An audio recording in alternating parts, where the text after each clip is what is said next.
নমস্কার বন্ধুরা, আজ আমরা ফ্রেশ দেখে পাবদা মাছ নিয়ে এসেছি বাজার থেকে। এখন এটাকে কেটে নিচ্ছি আমি। এটাকে আজ চচ্চড়া বানাবো পোস্ত বেটে আর সরষ বেটে।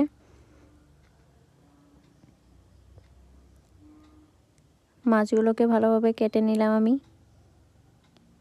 কাঁচির সাহায্যে আর দায়ের সাহায্যে ভালো করে কেটে নিয়েছি, কেটে পরিষ্কার করে নিয়েছি।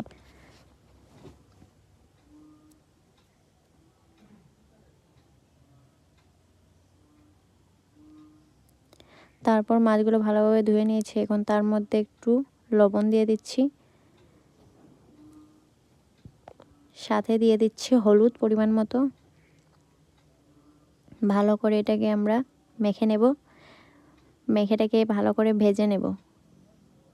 তারপর এখানে শস্য আর পোস্ত নিয়েছি, এটাকে পেস্ট করে নিলাম। সাথে কাঁচা লঙ্কা, পেঁয়াজ আর ছোট একটু করে আদা দিয়েছি। তার সাথে এখন দিয়ে দিলাম হলুদ আর একটু মরিচ গুঁড়ো।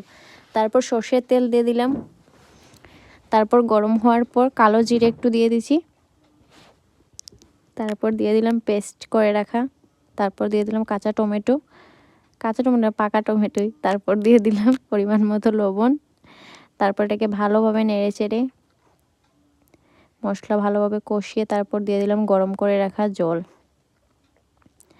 তারপরে দেখে নিচ্ছেন এটা হয়ে গেছে। খুব টেস্ট হয়েছিল খেতে, ট্রাই করবেন আপনারা। টাটা।